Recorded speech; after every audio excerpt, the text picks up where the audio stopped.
For example, so I had 8 cases yesterday, and I knew exactly what we needed, and I kind of looked at the list, and I said, all right, this 17-weeker has 8 lambs, and this one. So I knew which were the cases that were probably more likely to yield what we needed, and I made my decisions according to that too. So it's worth having a huddle at the beginning of the day, and that's what I do.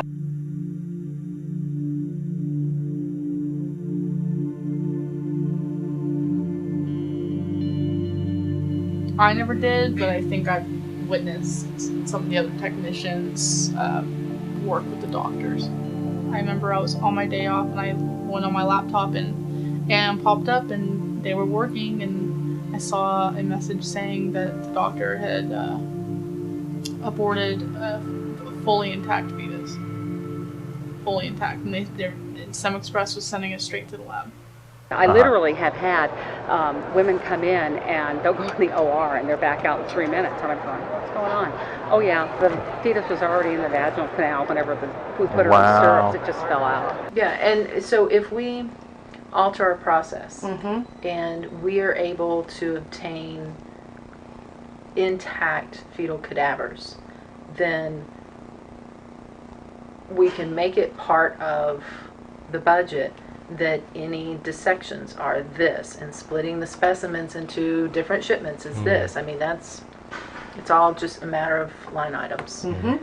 Usually they want both hemispheres intact with the brainstem, which usually doesn't happen. They'll take like an 80% intact or 70% intact, but you have to contact them and see if that would be okay.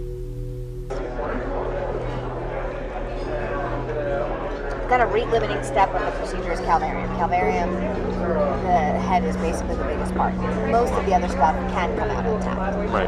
It's very rare to have a patient that doesn't have enough dilation to evacuate all the other To bring the body cavity out, intact and all that. And with the calvarium, in general, some people will actually try to change the presentation so that it's not a vertex. Because when it's a vertex presentation, you never have enough dilation at the beginning of the case unless you have a real huge amount of dilation to deliver an intact calvarium.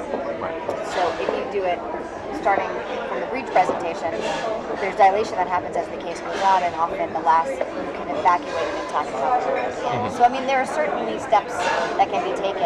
So they can convert to breech, for example, at the start of the... Exactly. Under ultrasound guidance, they can just change the presentation. Okay. I was training with Jessica in the Alameda, and I've been doing it for a few weeks, so I kind of knew what I was doing, but kind of not. And I was really busy, and one of the doctors came in and she looked really frustrated. The medical assistants were with her, and I don't know, it's my deal to listen and see what's going on, and the doctor just says, if she can't calm down, I can't do the abortion. Like, and I can't medicate her. Something like that, and she was just distraught. The other thing that plays a tremendous part in this all is the dilation that you've obtained, and also how cooperative the patient is during the procedure. Finally, the woman, she calmed down, and the doctor went in to perform the abortion. Takes a little while, and I'm in the hallway. I see the jar come out, goes into the path lab, and Jessica, I can hear her, is preparing it, rinsing out the jar, rinsing out the linen wrapping that catches it, dumping it in the strainer, rinsing it off, putting water in the pie dish, and getting it ready for the doctor. So then I hear her call my name, hey Ollie, come over here, I want you to see something kind of cool, this is kind of neat. So I'm over here, and this is the moment I see it, I'm just flabbergasted. This is the most gestated fetus and closest thing to a baby I've seen. And she's like, okay, I want to show you something. So she has one of her instruments and she just taps the heart and it starts beating. And I'm sitting here and I'm looking at this fetus and its heart is beating. And I don't know what to think. Is there still circulation in the heart once you isolate it? So, so there are times when after the procedure is done that the heart actually is still beating. They induce fetal demise at about 20 weeks, 18 to 20 weeks, and so they inject digoxin into the fetus. Right. I was actually going to ask about it because I want to make sure there's no digoxin on my serum. No. Providers who use digoxin use it for one of two reasons. There is a group of people who just use it so that they have no risk of violating the federal abortion ban. If you induce a demise before you do the procedure, nobody's going to say you did a live, whatever the federal government calls it, a partial birth abortion. Whenever you're talking about fully intact fetuses in the context of fetal tissue procurement, those are situations where no feticide, like digoxin or potassium chloride, no chemical like that can be used to kill the fetus beforehand because that poisons the organs and the tissues. Yeah. And so in that case, it's prima facie evidence of born alive infant cases. And it's like, you know why that's happening? And I knew why it was happening. It's because the electrical current was, the nodes were still firing. And I don't know if that constitutes it's technically dead or it's alive. It had a face. It wasn't completely torn up. And its nose was very pronounced. It had eyelids. And its mouth was pronounced. And then, since the fetus was so intact, she said, okay, well, this is a really good fetus and it looks like we can procure a lot from it. We're going to procure a brain. So, the moment I hear something like, that means we're going to have to cut the head open. We're going to have to cut the head open. So, it's like, okay, so what you do is you go through the face. I'm thinking, no, I don't want to do this. And she takes the scissors and she makes a small incision right here and goes, I would say, to maybe a little bit through the mouth. And she's like, okay, can you go the rest of the way? And I'm like, yes. And I didn't want to do this. And so she gave me the scissors and told me that I have to cut down the middle of the face. And I can't even describe what that feels like. And I remember picking it up and finishing going through the rest of the face.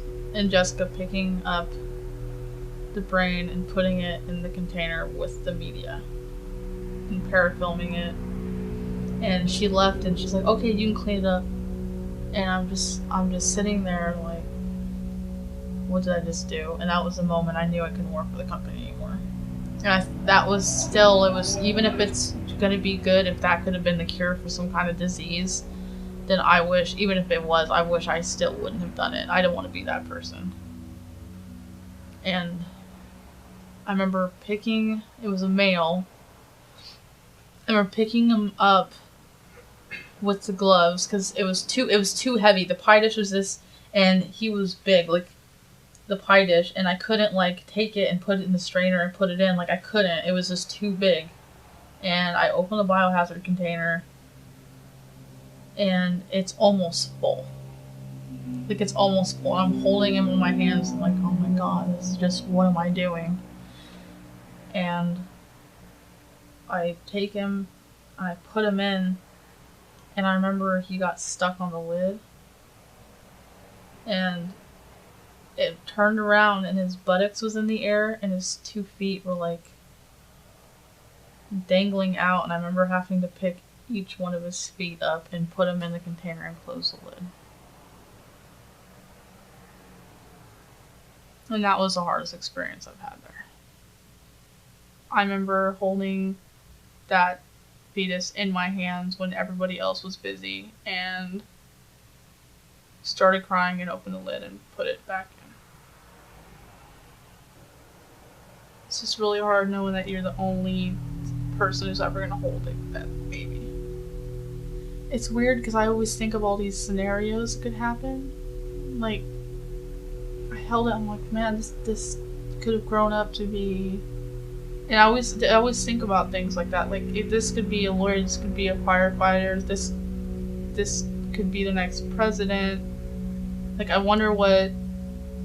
Because you can tell the sex sometimes. I wonder if this, what it would like. I can imagine, I wonder at age 3 if you know, she would like to color.